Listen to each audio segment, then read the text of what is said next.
Snow piled in deep drifts against the scorched frame of the derelict wagon, and the wind moaned through its charred remains like a mournful song. In the middle of it all stood a child, a girl of maybe 7 years, her feet bare against the frost.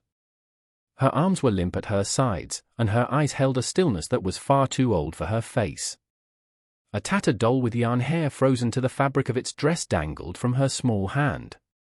The dress itself, a faded calico, was burned at the hem, blackened in patches where it had grazed fire. What made the rider pull up short wasn't the singed dress or the lifeless doll. It was the sign. A piece of rough-hewn pine hung by twine from the child's neck, with words carved into it, crude and deep, "Returned to sender." The woman reined in her mare, the leather creaking as she swung a boot over and landed softly in the snow. The horse shifted behind her, its breath pluming as it caught the scent of ash and lingering terror. The little girl didn't even flinch, she just watched, her gaze wide and unblinking, the way a wild thing freezes when it cannot tell if a hand means to strike or to soothe. The cowgirl removed her hat, allowing snowflakes to dust her dark hair, which was already threaded with silver. Grief had etched fine lines around her eyes, the kind carved by years of quiet sorrow, not mere days. "Are you out here by yourself?" she asked, her voice low and raspy from the cold. The girl blinked slowly. The wind seemed to snatch the breath from the woman's lungs, not from its chill, but from the deliberate way the child finally moved. She lifted the doll, pressing its fabric cheek to her own as if it held the answers. Her lips parted, and a whisper, fragile as river ice, emerged. "Are you the cowgirl Daddy spoke of?" The woman's jaw tightened. It had been a long time since she had been anyone's anything. The girl seemed to look right through her, searching for something lost in the years. "He said if I waited long enough, the one who finds the forgotten would come." The cowgirl found no words to offer, they felt like a trespass, too heavy to speak. Instead, she knelt in the snow, unfastening her thick coat and holding it open like a shelter. The child didn't hesitate or question.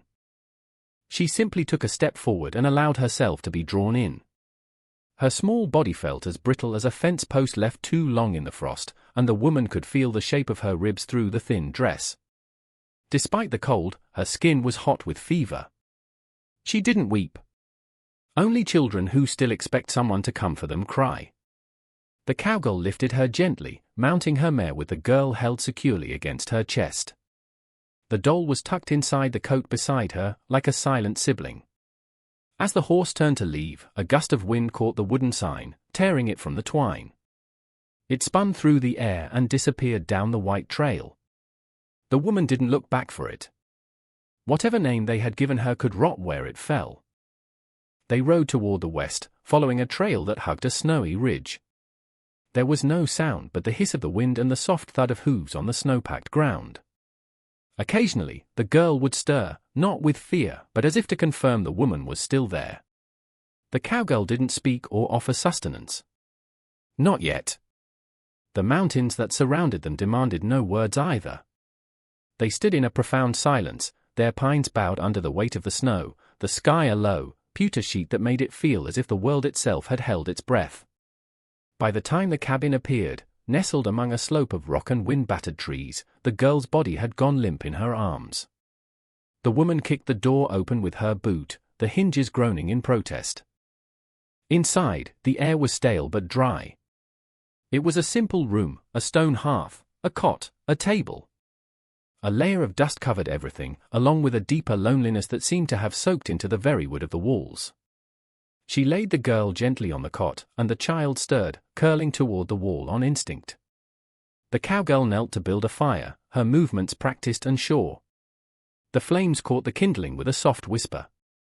She didn't look at the girl as she worked, not when she lit the oil lamp, nor when she filled a pot with snow to melt over the fire. It was only when she set a tin cup of warm broth near the hearth that the girl finally sat up. Her hands were trembling, not just from the cold now, but from the strain of holding herself together for too long. The woman didn't ask what had happened. She brought the cup to the cot, kneeling to be at eye level with the child. The girl didn't reach for it. But when the cowgirl placed it beside her and turned away, she drank as if she couldn't trust her good fortune to last. The doll sat beside her, its legs carefully tucked under the quilt as if it too might feel the chill. The woman didn't sleep that night, watching the fire burn down to embers as the shadows danced and twisted in the small room. Outside, the storm quieted. In the grey light of dawn, the girl's voice came again, soft but clear. Daddy said she'd have eyes like the storm and hands that could build or break. The cowgirl didn't reply. She couldn't. Her hands had done both. The girl pointed to a small, dusty shelf. Is that your daughter's drawing? The woman looked and felt a cold stillness grip her. She thought she had burned it. It was a child's charcoal sketch on yellowed paper, a horse, a woman, a cabin, and a little girl standing between them with a wide smile. It was the last thing her own child had given her before she drowned while her mother was out mending fences that were never finished. She took the drawing from the shelf, its fragile paper resting in her calloused palm. No, she said, her voice gentle. That's yours now. The girl looked at her as if she couldn't comprehend someone giving such a thing away. Maybe they couldn't. Later that day, the cowgirl rode down to the small town for flour, salt, and whatever food a child might eat. She didn't know what the girl liked, so she tried to recall what her own daughter once had. She returned with bread wrapped in cloth and a jar of jam that cost more than she could spare. The girl was sitting by the window when she got back, her knees drawn to her chest, the doll in her lap. With a stick, she had traced a circle with 3 dots inside it on the fogged glass. The cowgirl paused in the doorway. Without turning, the girl whispered, "That's home." She set the bread and jam down beside her. "You said nothing when I asked," the girl whispered again. The woman took off her heavy coat and hung it near the fire. "You asked if I was the cowgirl your daddy spoke of," she finally answered, the silence stretching between them like dusk. "I don't know if I am," she finished. "But I came." The girl looked from the stick in her hand to the drawing on the window. "Sometimes coming is enough," she said. The cowgirl looked down at her boots as snow melted from them in slow, dark teardrops. But the child wasn't done. She stood and walked to the hearth, where she used the stick to draw in the soft ash. A line, a dot, and another dot beside it. Then she drew a third. She tapped one of the dots. "You," she said. Then she tapped another. "Me." Finally, she touched the third. "Daddy." The air in the cabin grew thick, and the woman's throat tightened. Before she could find a response, a sound from outside broke the quiet. A rustle, followed by a hard, demanding knock on the door, not the knock of a neighbor, but of someone coming to take what they believed was theirs. The girl tensed, moving to stand behind the woman without needing to be told. The cowgirl didn't reach for her rifle. Not yet. She just walked to the door and opened it slowly. 3 men stood on the porch, their faces smudged with dirt, their eyes holding a drunken glint. 2 were young, 1 was older. One held a coil of rope. "Evening, cowgirl," the older one said, squinting into the cabin's light. "We've come for what's ours." The woman didn't blink. "You lose something?" The man gave a greasy grin. "Not lost. Sold. We even left her with a sign." He took a step forward, his boots crunching on the icy porch. "She's got no claim here." The cowgirl said nothing, but took a single step forward, blocking their view of the girl inside. The rope in the man's hand dangled ominously. "She was meant to settle a debt. She ain't your debt to settle," the cowgirl said, her voice a low rasp. One of the younger men spat into the snow. "Ain't your kid either." The cowgirl didn't argue. She simply closed the door and slid the bolt into place. She turned to find the girl staring at her, not with fear or panic, but with something far worse, expectation. As if she had seen this scene before and already knew how it would end. The woman knelt beside her.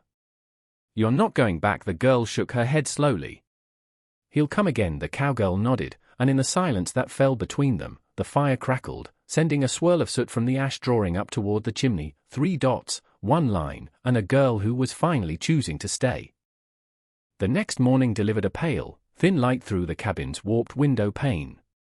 The girl sat on the cot with her legs crossed, the doll in her lap, watching the woman with the silence of someone who had learned that making noise rarely brought kindness from the world. The cowgirl moved about the room with the economy of long habit, placing new logs on the fire, filling the kettle with snow, and rinsing 2 chipped tin cups. The child's gaze never left her. Neither had spoken since the knock. Words, in the wrong mouths, could inflict wounds deeper than any blade. The woman had learned that lesson too late to save the daughter she had lost, but perhaps not too late for this one. She accepted the bread the cowgirl offered, meticulously tearing it into 4 pieces. She ate one, then tucked the other 3 beneath her pillow. The woman made no comment. Hunger, like abandonment, has a long memory. When she was done, the girl stood and went to the hearth, her bare feet silent on the rough floorboards. She reached into the coolash and began to draw again, her movement slow and deliberate. This time she drew 3 lines radiating from a single point, like the rays of a sun that had not yet risen. The woman said nothing, stirring the pot and trying to calculate how many days it might take to earn the girl's trust. That afternoon, she brought a bundle of wood in from the lean-to. The girl followed her outside without a word, her arms wrapped tightly around herself against a wind that tugged at her dress as if it wanted to spirit her away. The woman saw her glance at the axe resting by the chopping block, not with fear but with simple recognition. She was too small to know how to wield it, but not too young to have seen it used. As the woman stacked the logs near the door, the girl stooped beside her, gathering the pieces of kindling that fell. She let her help, let her small hands learn the feel of work instead of just the weight of survival. They didn't speak, but their shared silence was a language of its own. That evening, as the woman cleaned a fish she'd caught at dawn, the girl brought her a chipped bowl of dry beans she had found in a sack. She offered them to her, a gesture as tentative as a bird offering twigs for a nest it hopes will be occupied. The woman nodded once, accepting the bowl and adding the beans to the pot. Later, the girl sat by the fire, humming a tune under her breath. It had no words and little melody, but its rhythm was enough to keep the ghosts in the corners from growing too loud. The woman remembered that sound. Her own daughter used to hum that same way during thunderstorms, too proud to admit she was afraid. While the girl slept, the woman carved by the firelight, her pocket knife moving with a steadiness that felt like a prayer. Each stroke shaved away the soft pine, shaping it into the form of a horse. It wasn't a perfect creation, but its posture was gentle, its ears pricked forward as if it were listening. She placed it on the windowsill before dawn. When the girl woke, she saw it immediately but didn't touch it. She just stared at it for a long time before turning away. The woman understood. Trust couldn't be bought with gifts. It had to be earned with silences held long enough to become meaningful. By midday, the girl began to move differently. She didn't speak or smile, but she lingered in the room with the woman for longer periods, watching her hands as she mended a tear in a blanket or sharpened a knife. Children watched the people they might one day be able to forgive. In town, the talk had started. The woman heard it while trading pelts for lamp oil and flour. 2 women near the general store were whispering just loud enough to be overheard. Some say she just took her from the trail. Found her there as she ain't her blood. Women like that don't change overnight. You mark my words, she walked past them without a glance, the sack of flour heavy on her shoulder. She had heard worse things said about her once. Much worse. Back at the cabin, she paused in the doorway. The girl was drawing again, this time with a piece of charcoal on the hearthstones inside the fireplace. It was 3 figures again, 2 tall, 1 small. The smallest figure was holding something that looked very much like the wooden horse. She didn't try to hide the drawing when the woman entered. That night, the woman took out the locket she hadn't opened in years. The clasp was still stiff. Inside was a tiny curl of golden hair and a miniature sketch of her daughter, laughing with her eyes squinted. She left it on the table when she went outside to wash. When she returned, the locket was closed, and the girl was curled under the quilt, feigning sleep. The woman didn't mention it. Some things were better left unspoken. The next morning, she found the wooden horse gone from the windowsill. She allowed herself a small, quiet smile. But the wind shifted that day, carrying a tension she hadn't felt since her younger years, when debts were settled with silence and justice was carved from wood and steel. When she returned that evening from chopping wood, she knew something was wrong. The cabin door was slightly ajar. Her heart seized. Inside, the cabin was still, the quilt folded neatly. The girl was gone. Her breath misting in the cold air, she stepped outside. Small, bare footprints marked the ground.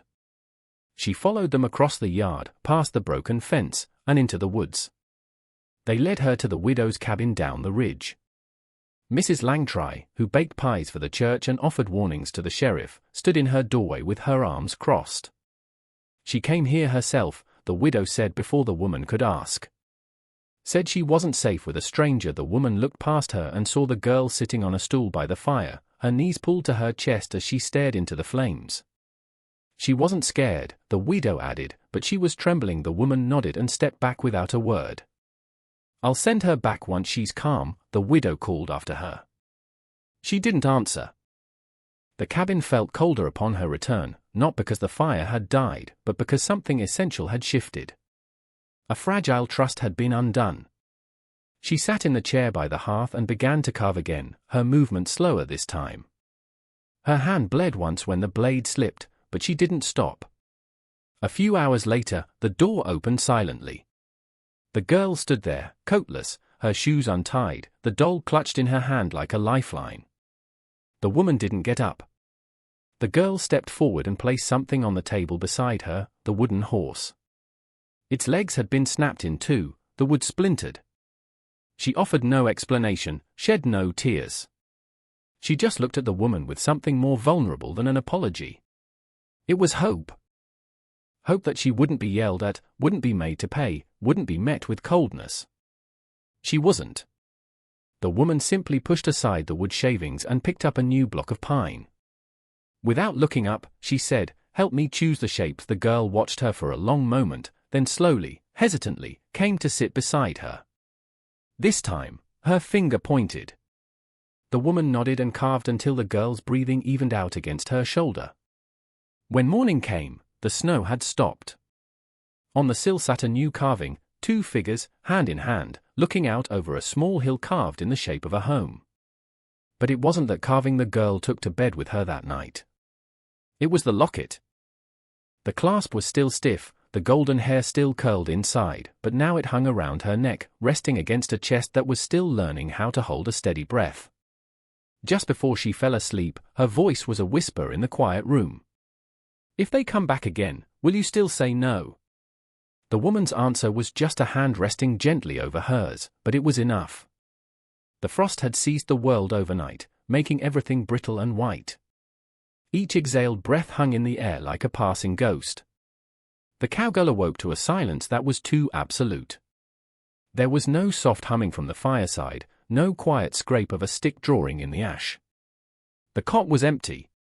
The cabin door hung open just enough for the cold to slither inside. Her boots were on her feet before her mind caught up. Coat, rifle, hat. She was through the door in an instant, her eyes sweeping the tree line, searching the horizon like a starving hawk. Then she saw them, small tracks in the frost. Barefoot.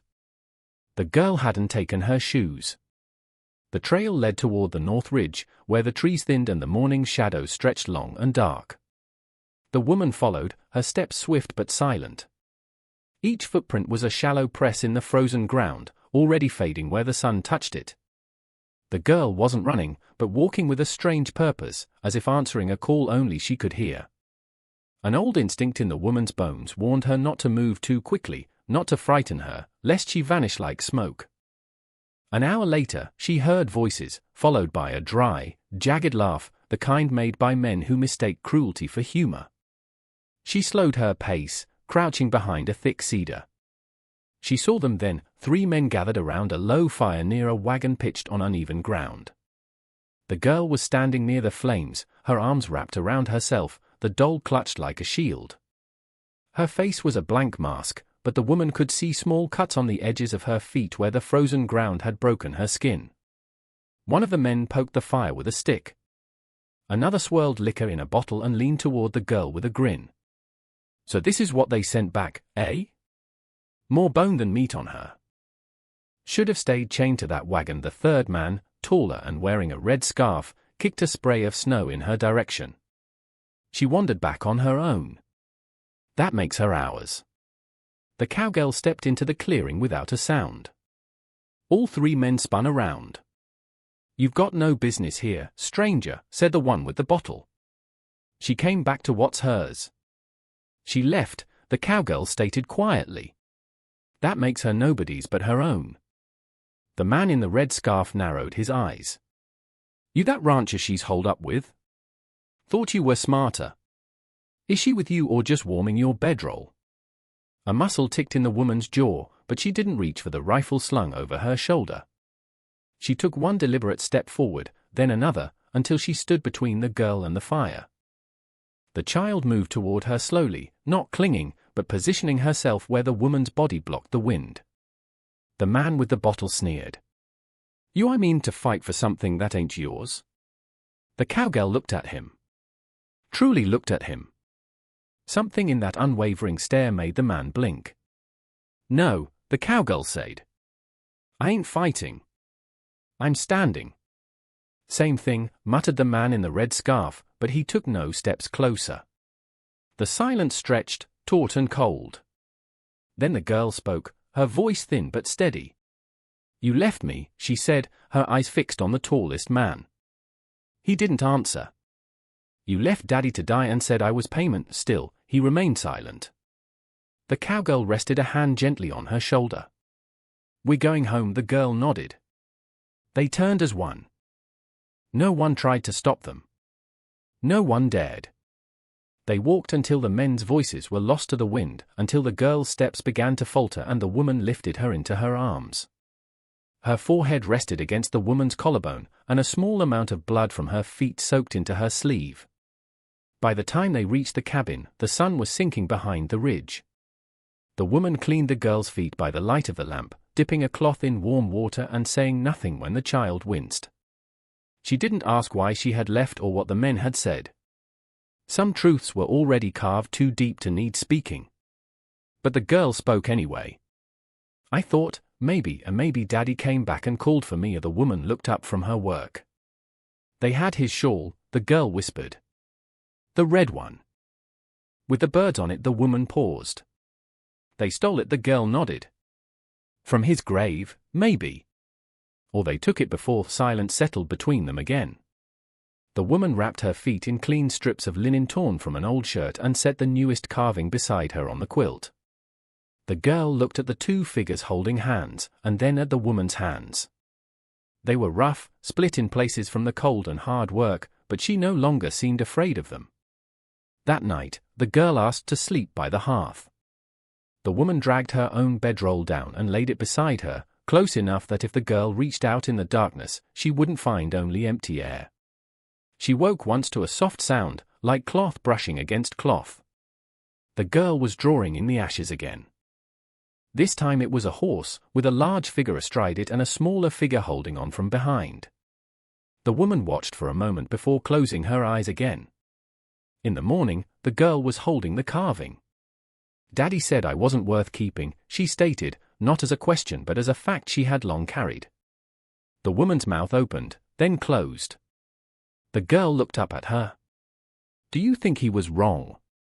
The woman crouched down to meet her gaze. "I think you're still here." That seemed to be enough.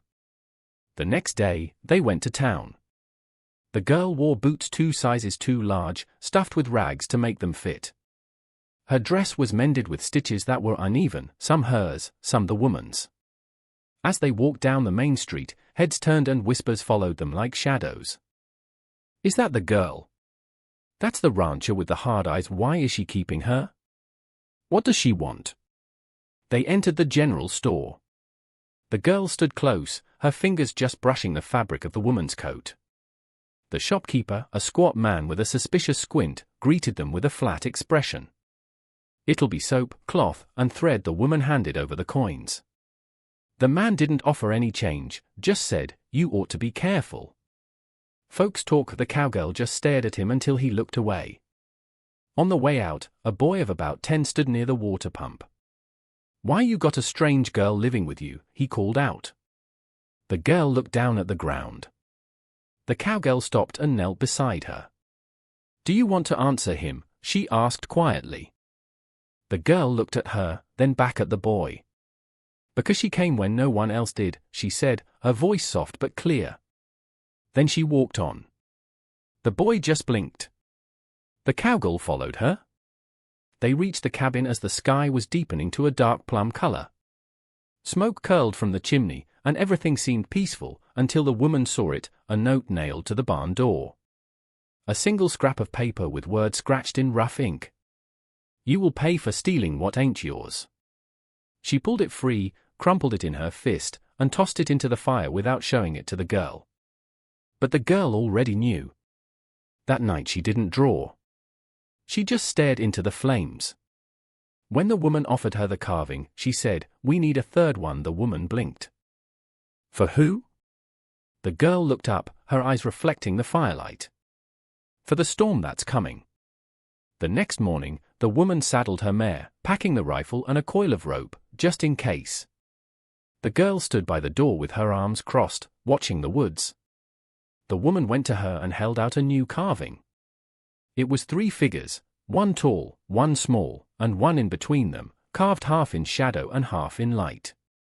The girl took it, turning it over and over in her hand. "Which one's me?" "You decide." She smiled then, the first real one the woman had ever seen. Just before she stepped back inside the cabin, she said, "They're not going to stop, are they?" "No," the woman said. "But neither are we." The trail was quiet, but it didn't feel safe. Dust hung in the air, stirred by a wind that seemed to be searching for a throat to choke. The cowgirl tugged the brim of her hat lower and checked the cinch on the pack mule as the girl adjusted the scarf around her neck. It was too big, a stark red against the drab landscape, but it was warm enough to keep the morning chill from her skin. The woman hadn't intended to leave her. It was supposed to be a quick trip to town for salt, a new hinge for the barn door, and maybe sugar if the coin stretched that far. The girl had grown more settled in the past few weeks, gathering kindling without being asked, warming water for the wash basin, and even humming to herself as she stitched the worn knees of her dress. The woman had reasoned that an hour away would do no harm.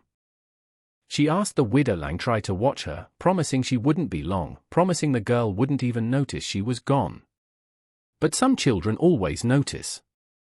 The town was dry and dusty that morning, with no lingering snow and no laughter, only the creak of wagon wheels and the scuff of boots on hard-packed earth. The woman nodded to the blacksmith, gave her list to the man at the general store, and waited by the counter as whispers buzzed around her like flies. She ignored them until the widow found her, her face as pale as a clean canvas. "She's gone." The cowgirl didn't ask where. She didn't speak a word.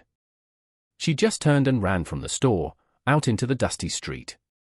Her eye scanned the road, her chest tight, her teeth clenched. The girl's oversized boots had been left behind in the widow's parlor.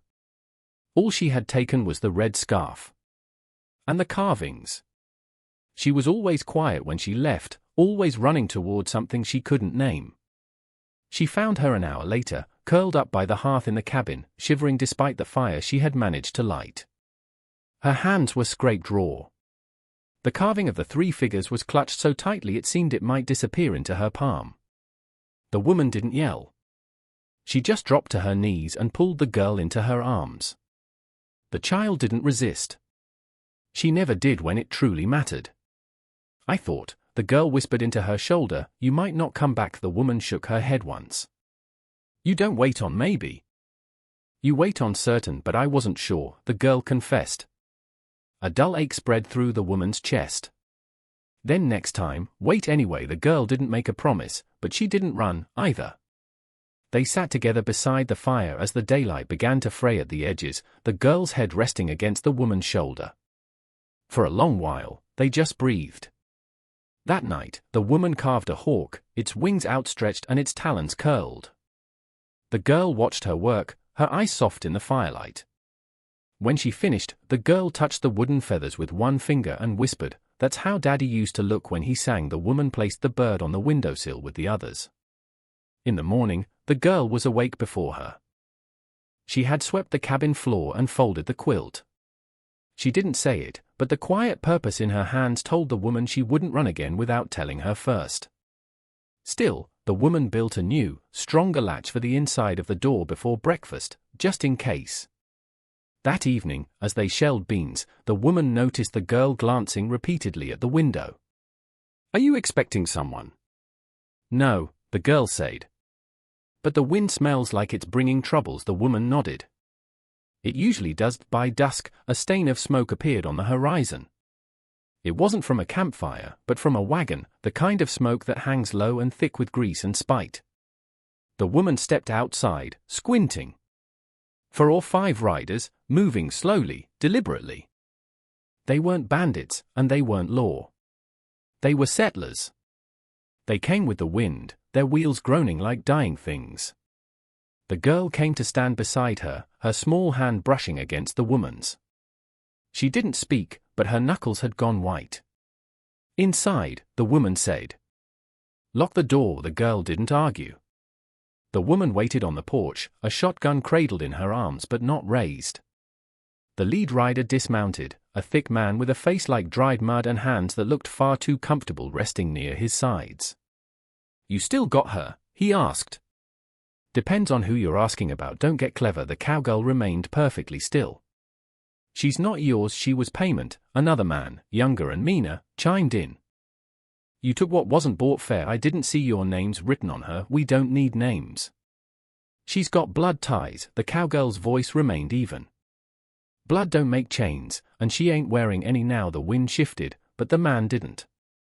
He added, "You want to claim her, you'll have to say it in front of her." They looked at each other, and then the youngest one spat on the ground. "You trying to be noble, rancher?" "No," she said. "Just tired of men acting like gods." One of the riders stepped forward, his hand drifting toward his belt. Behind her, the cabin door opened. The girl stood there, barefoot, her eyes calm. "You're right," she said. "I ain't yours." The men turned, dumbfounded. "I was your burden," she continued, her voice clear. "Not your girl. Daddy cried when you came, and you left him crying." They stared at her, speechless. "And I cried, too.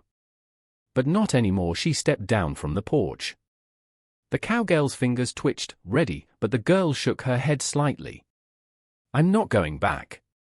You can burn this place to the ground, but you won't find me in it." The silence that followed was broken only by the sound of the wind. The man with the cracked hands took a step back.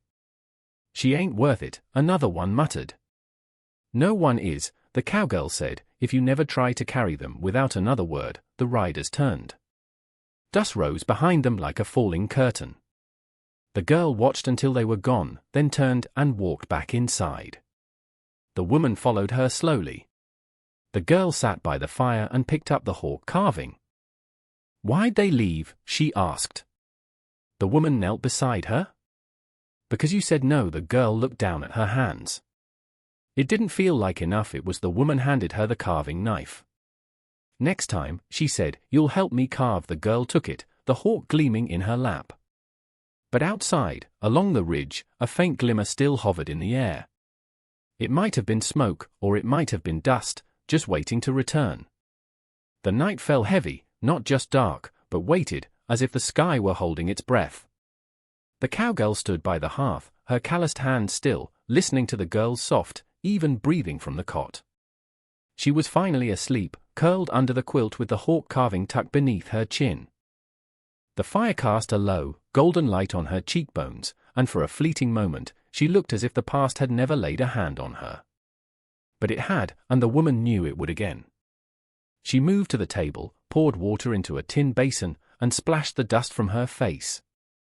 There had been fresh boot tracks near the barn that morning. Not hers, and not the girl's. 2 sets, both wide and deep, left by men who hadn't come to trade. They were coming back. She didn't tell the girl. She didn't want fear to take root in her chest again, not after she had only just learned to breathe without flinching. Instead, she sharpened the axe, reinforced the barn door with a new plank, and left a loaded rifle under the floorboards by the cot. The girl didn't ask what it was for. She already knew. At dawn, the snow began again, thin, slicing flakes that whispered down and gathered in the hollows like old sorrows. The wind pressed against the cabin seams, but still, the girl slept on. It was the kind of deep, trusting sleep only a child who finally feels safe can manage. But safety doesn't last. They came at mid-morning. 5 riders, with the same wagon as before. A red cloth had been nailed to its front, flapping in the wind like a fresh wound. The men wore their guns like a second skin, and their horses were restless, nostrils steaming in the frigid air. The cowgirl stepped outside before they could dismount. The leader, the man with the mud-caked face, didn't bother with a greeting. This time, we take hers. The cowgirl didn't reach for her gun. She just stood as still as a gravestone. You already tried that, didn't bring bullets last time, the younger one sneered, his fingers resting on the handle of his revolver. She ain't yours, the cowgirl said again. And no bullet will change that. Behind her, the cabin door creaked open. The girl stepped into the pale light, barefoot again, but standing taller than she had any right to. She was carrying something, the carving of the 3 figures, the tall one, the small one, and the one caught between shadow and light. She held it out like a shield. You want to take me, she said, her voice trembling but unbroken. Then say it plain. The men stared. The leader looked past her, at the cowgirl. You've brainwashed her. No, the cowgirl said. She just remembered who she is. The young one moved first, drawing his revolver with a flick of his wrist. But the girl was already stepping in front of the cowgirl as the woman's own rifle rose. The young man's shot went wild, splintering the wood of the porch post. The cowgirl's bullet hit the dirt by the man's boot, close enough to kick dust into his eyes. Then there was silence. All 5 men stared at the pair before them, not mother and daughter, not blood, but something bound even tighter. The girl didn't flinch. She just stood her ground, her hand now brushing against the woman's coat. From the trees behind them, there was more movement.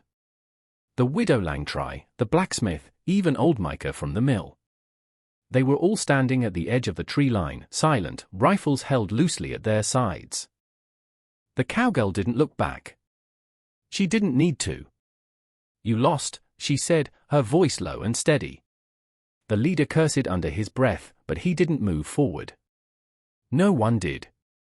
The girl took a step closer to them. You chained Daddy to the wagon, she said. You left me with a sign. She held up the carving. But she gave me a name. The wind shifted, whipping dust into the air, and the men turned their horses, not in shame, but in the simple fear of having come for something weak and finding something they could not bend. When the riders had vanished into the trees, the cowgirl finally lowered her rifle. The girl let out a long breath, as if she'd been holding it her entire life. The woman turned to her. You all right? The girl nodded, but her bottom lip trembled. So the woman knelt down and, for the first time, held her not like someone who was wounded, but like someone who was whole. That night, the girl built the fire herself while the woman stirred the beans. And outside, under the cold stars, they nailed a new sign to the gate. It had no words, just 3 carved figures, standing side by side, facing whatever came next.